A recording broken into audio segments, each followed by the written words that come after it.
السلام علیکم دوستو، آج ایک مقالہ لے کے حاضر ہوئے ہیں جس میں یہ ہے کہ دعا نہیں قبول ہوتی ہے، اس کی کیا وجہ ہوتی ہے کہ اگر انسان دعا کرے اور اللہ تعالیٰ کے یہاں قبول نہ ہو۔ وہ مقالہ یہ ہے کہ کسی نے بعض کبار علماء و حکام سے پوچھا کہ کیا وجہ ہے کہ اللہ تعالیٰ ہماری دعائیں قبول نہیں فرماتے، حالانکہ اللہ تعالیٰ قرآن مجید میں فرماتے ہیں مجھ سے دعا مانگو میں تمہاری دعائیں قبول کروں گا۔ تو اس عالم حکیم نے یہ حکیمانہ و فاضلانہ جواب دیا، انہوں نے فرمایا کہ تمہاری دعائیں اس لیے قبول نہیں ہوتی کہ تم میں 7 ایسی بری خصلتیں ہیں جو تمہاری دعا کو آسمان کی طرف جانے سے روکتی ہیں، یعنی تمہاری دعائیں بارگاہ خداوندی میں نہیں پہنچ پاتے۔ ان سے پوچھا گیا کہ وہ بری خصلتیں کون سی ہیں، تو انہوں نے فرمایا کہ پہلی بات تو یہ ہے کہ تم نے اپنے رب کو ناراض کر رکھا ہے اور اس کی کامل رضا کو تم طالب نہیں ہو۔ تم کامل رضا کے تم طالب نہیں ہو، یعنی تم ایسے اعمال کرتے ہو جو خدا تعالیٰ کی ناراضگی کا سبب بنتے ہیں، اور تم ان ناپسندیدہ اعمال سے رجوع توبہ بھی نہیں کرتے اور نہ اپنے کیے پر نادم ہوتے ہو۔ دوسری بری خصلت تم میں یہ ہے کہ تم دعویٰ یہ کرتے ہو کہ ہم اللہ تعالیٰ کے بندے ہیں، لیکن اللہ تعالیٰ کے بندوں والے اعمال نہیں کرتے، یعنی بندہ تو اپنے آقا کا حکم بجا لاتا ہے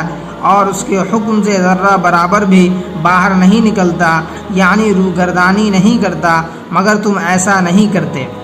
تیسری بری خصلت تم میں یہ ہے کہ تم قرآن مجید پڑھتے ہو لیکن اس کے حروف و معانی کے تم رعایت نہیں کرتے، یعنی غور و فکر اور تعظیم کے ساتھ نہیں پڑھتے، اور جن باتوں کا اللہ تعالیٰ نے امر فرمایا ہے ان پر عمل پیرا نہیں ہوتے۔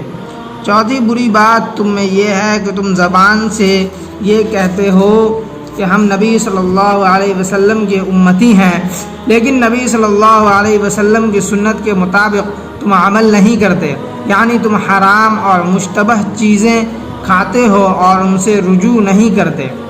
پانچویں بری خصلت تم میں یہ ہے کہ تم دعویٰ یہ کرتے ہو کہ دنیا اللہ تعالیٰ کے نزدیک مچھر کے پر کے برابر بھی نہیں، لیکن تم اطمینان کے ساتھ اس میں مشغول ہو۔ چھٹی بری بات تم میں یہ ہے کہ تم زبان سے یہ کہتے ہو کہ دنیا فانی ہے اور زائل ہونے والی ہے، لیکن تمہارے کام ہمیشہ رہنے والوں جیسے ہیں۔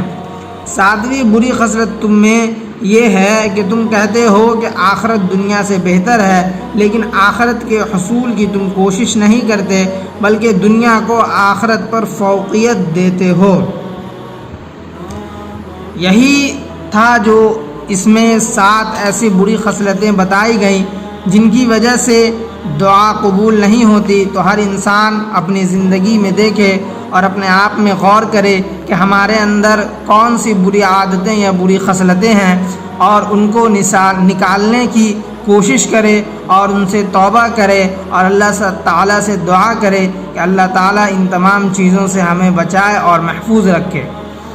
تو یہی باتیں تھی جو آپ سے کرنی تھی، تو آپ بتائیں کہ اس سے کیا باتیں سمجھ میں آئی، کیا کچھ جاننے کو ملا۔ اسی کے ساتھ اجازت دیجیے، انشاءاللہ پھر ملاقات ہوگی۔